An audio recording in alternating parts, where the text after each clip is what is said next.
Oi gente, tudo bem com vocês? É um prazer para mim estar aqui com vocês, mais uma vez para nós compartilhar aqui com vocês uma mensagem muito especial, mas muito especial mesmo. Eu quero dizer para vocês nesse momento, sejam todos bem-vindos, que Deus te abençoe ricamente, que Deus abençoe grandemente a sua família, a tua casa, a tua vida. É o meu sincero desejo que Deus conceda muitas bênçãos. Hoje o nosso tema é maravilhoso, o glorioso clímax de Apocalipse.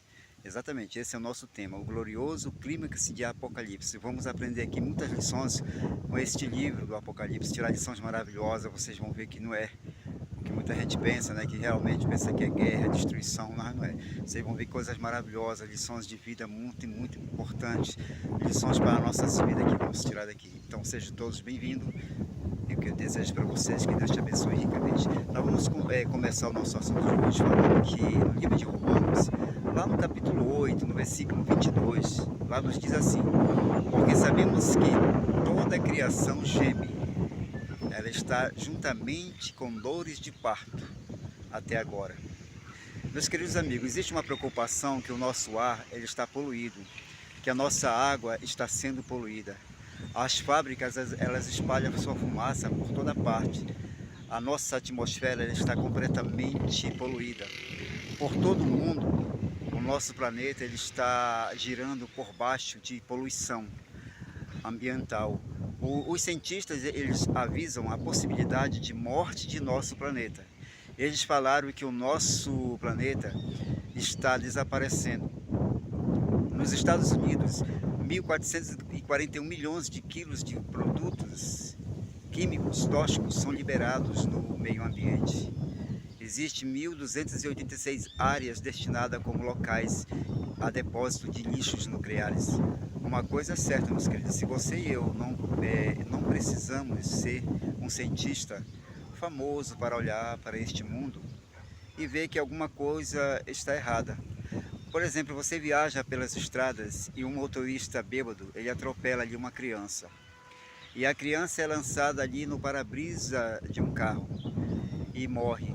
E o motorista bêbado vai embora. Alguma coisa está errada com este nosso planeta. Você olha nas ruas jovens usando drogas nas veias, arruinando as suas vidas. Com certeza, este mundo, ele não é, meus queridos, Jardim do Éden. O que será que está realmente acontecendo com este nosso mundo? Um dos problemas de nossa época em nossa sociedade é este. As nossas mentes, elas ficam confusas. Muitas vezes, nossos carros se tornam nossos ídolos, nossos deuses. Muitas vezes, nossas casas se tornam nossos deuses. As nossas roupas, muitas vezes, se tornam nossos deuses, exatamente. As nossas personalidades favoritas da televisão, do cinema, se tornam nossos deuses. Os nossos heróis esportivos, muitas vezes, são elevados a deuses na nossa vida. A nossa mente fica tão confusa na Terra que isto é tudo o que vemos e que pensamos. Isto é tudo que existe nessa nossa vida. Nós pensamos que isso é tudo. As coisas não eram desta maneira, meus queridos. Quando Deus, meus amigos, criou o nosso mundo, olhando através dos olhos da Bíblia, os rios e a água eram limpos, o ar e a atmosfera eram puros, as árvores eram frutíferas, que Deus criou eram absolutamente magníficas. Lá no livro de Gênesis, no capítulo 1, no versículo 31, nos diz assim: e viu Deus tudo quanto ele tinha feito, né? E eis que era muito bom. Foi tarde de manhã e o dia sexto. Agora imagine como deve ter sido viver no Jardim do Éden. Campos magníficos, com flores amarelas, paisagens exuberantes, frutos sem poluição, saídos ali das mãos do Criador, laranjas suculentas, abacaxis suculentos, deliciosos. As frutas lá do Jardim do Éden, com certeza, elas devem ter sido magníficas. Peixe de todos os tamanhos e formas e cores. Nós achamos magníficos quando nós aqui observamos o fundo do mar. Imagine como deve ter sido o Jardim do Éden. Animais que nunca tinham medo dos seres humanos. Sem medo, sem tristeza, sem dor e nem morte, sem sofrimento. Deus colocou Adão e Eva naquele jardim. Deus queria que eles, meus amigos, vivessem lá para sempre e sempre. Adão e Eva, eles tinham corpos saudáveis, com ar puro, com magníficas fontes de água. A atmosfera ali do Jardim do Éden era amor. Não existia nenhum ódio, rancor, raiva, ressentimento. Na verdade, um casal amoroso foi colocado no meio de um jardim absolutamente, meus queridos, absolutamente magnífico. Você e eu, nós não fomos ali criados para doenças, nem para a tristeza, nem para o sofrimento e desapontamentos. Existe algo muito melhor para você e para mim. Você e eu fomos criados para alegria, para felicidade, para júbilo. Nós fomos criados para viver e não para morrer. E através de Cristo nós podemos com certeza viver no Éden restaurado. Jesus disse que as coisas erradas não irão durar para sempre, é verdade, não irão durar, pois Jesus irá restaurar todas as coisas.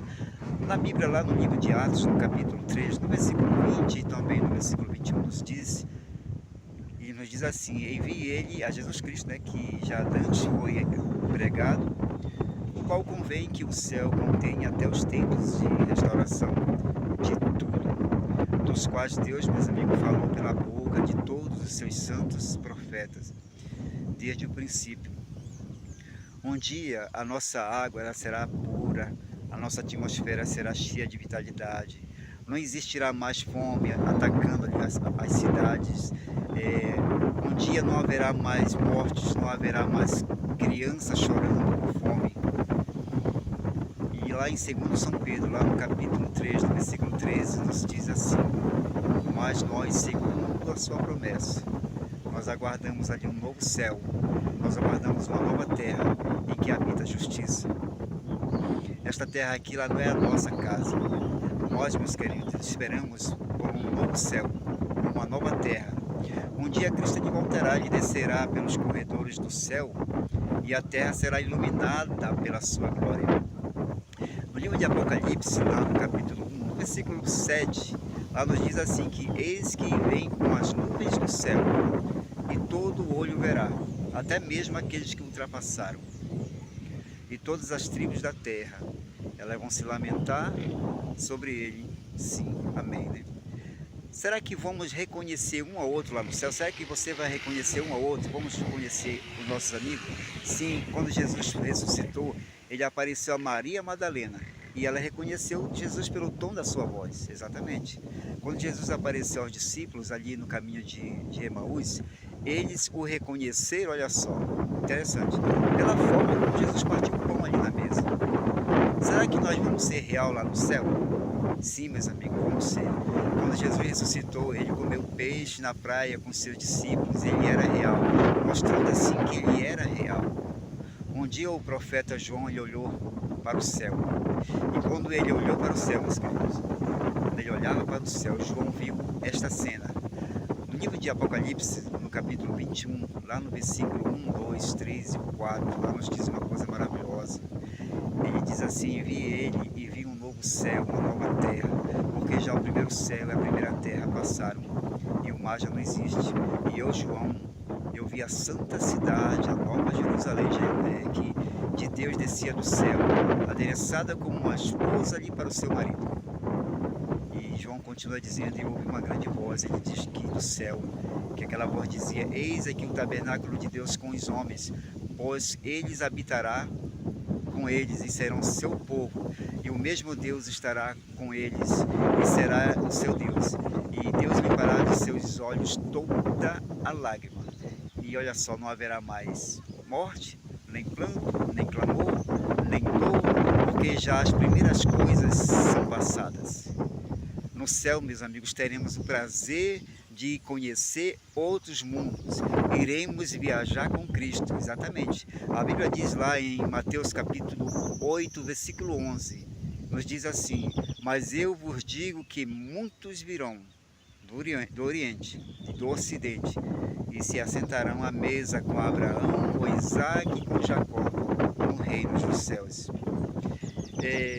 Vamos fazer uma ilustração. Na igreja, quando um pastor ele termina a pregação, ele cumprimenta as pessoas ali na saída, ali na porta, e todos gostam de sentar, né, e conversar com o pastor por longas e longas horas, não é verdade? Mas a Bíblia diz que no céu teremos um tempo suficiente, tempos demais, para conversar com Jesus, com Abraão. Agora imagine só uma conversa sua lá no céu com Abraão. Você pergunta para Abraão: Abraão, você realmente ficou com medo quando levantou a faca para sacrificar Isaac? Aí Abraão vai lhe explicar tudo o que aconteceu. Será impressionante, meus queridos. Agora imagine uma conversa com Moisés. Você se aproxima de Moisés lá no céu e diz assim: Moisés, quando você andou ali através do Mar Vermelho, você ficou com medo? Quando você andou por aquelas paredes de água, o seu coração bateu forte? Quando você olhava ali, Moisés, para aquelas paredes imensas de água, você pensou que elas poderiam cair? O que você sentiu, Moisés, naquele momento? E ali, meus queridos, Moisés lhe conta tudo o que aconteceu, nos detalhes, mínimos detalhes. Isso será emocionante, não é verdade? Agora imagine uma conversa com outro personagem bíblico, com Daniel. Você dirá: Daniel, agora me conta, Daniel, me fala tudo. Quando você entrou na cova dos leões, você realmente dormiu com a cabeça ao lado daqueles leões? Toda aquela noite? E aí Daniel lhe conta todos os detalhes do que aconteceu naquele dia. Isso será emocionante, meus amigos. Agora vamos imaginar uma conversa com Paulo. Você se aproxima e diz: Paulo, me conta tudo, me fala como foi quando a luz brilhou em seus olhos na estrada de Damasco. Como foi, Paulo, a sua experiência? E aí Paulo lhe conta tudo. E será com certeza, meus queridos, será emocionante. Imagine agora uma conversa com Pedro. Você se aproxima de Pedro ali e diz: Pedro, diz aí, me fala, como foi quando você estava se afundando ali nas águas, nas ondas? Aí Pedro lhe conta toda a sua experiência daquele dia. Isso será emocionante, meus queridos, será maravilhoso, com certeza. Na Bíblia, no livro de Isaías, lá no capítulo 66, no versículo 23, lá nos diz exatamente assim: e será que desde uma lua nova até a outra, e desde um sábado até o outro, virá toda a carne adorar perante mim, diz o Senhor Deus. Será maravilhoso irmos ver a face de Deus. Naquele sábado Deus nos dirá como Ele fez o mundo. No céu, meus queridos, Jesus terá todo o tempo para estar com você, estar comigo também. Jesus pega uma fruta de uma árvore e diz: pegue, meu filho, coma, eu tirei ela para você. Estamos andando ali, meus queridos, pelas ruas da Cidade Santa, e Jesus, de repente, Jesus para e nos apresenta ali para Daniel. Ele diz para Moisés, para Abraão e Adão e Eva e Paulo, e vamos ser apresentados. Eu desejo nesse momento que Deus te abençoe e que em breve Jesus vai voltar para levar você para esse maravilhoso lar, e que naquele dia nós possamos chegar lá e quando Jesus dizer aqui: olha, meu querido filho, esse aqui é Abraão. Você fala: muito prazer, Abraão, te conhecer. Moisés, Paulo. Já pensou você conhecer os heróis da fé, aqueles heróis? Imagine agora nós conhecermos ali Adão e Eva, e principalmente de todos eles, Jesus é o maravilhoso Salvador. Nós estarmos com Jesus, Ele mostra as mãos feridas por amor a mim e a você. Imagina como será maravilhoso. O nosso tema de hoje foi o glorioso clímax do Apocalipse. Vocês viram só que o Apocalipse não é destruição? Apocalipse é esperança, Apocalipse é salvação, é revelação. A palavra Apocalipse quer dizer revelação de Jesus Cristo. Meu querido amigo, meus queridos amigos, eu desejo nesse momento, meu amigo, minha amiga, que Deus te abençoe ricamente, grandemente, poderosamente. Eu sempre gosto de dizer, quando você estiver passando por algo, se você está nesse momento, confia nesse Deus. Essa vida nesse mundo aqui é de pandemias, destruição, morte, sofrimento. Essa vida nesse mundo aqui é de dor, depressão, ansiedade, né, que está demais no mundo, a depressão também. Mas lá no novo céu, na nova terra que Jesus vai criar, Ele promete para nós vida eterna. Não haverá lembranças de coisas passadas. Ele vai limpar de nossos olhos toda lágrima. Ele promete que não haverá lembrança de coisas passadas. Então, se aqui nesse planeta você e eu estamos sofrendo, isso é um sofrimento momentâneo, porque aqui não é nosso lar, aqui não é nossa casa. A nossa casa se encontra nos céus, nas mansões celestiais.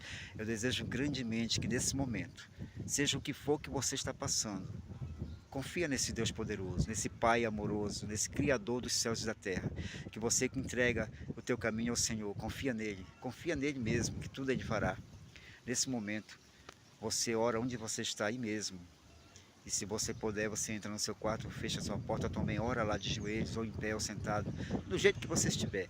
Entrega, confia. Essa situação que você está passando, com o filho, com o esposo, com a filha, ou quem sabe com a saúde, com a questão a emprego, confia em Deus, confia nesse Deus maravilhoso, entrega tudo a Ele. Com certeza, tenha fé em Deus que Ele vai fazer tudo por você. Que Deus te abençoe grandemente, poderosamente. É meu sincero desejo. Até o nosso próximo encontro. Em nome de Jesus, amém. Tchau, tchau. Fique todos com Deus. Amém.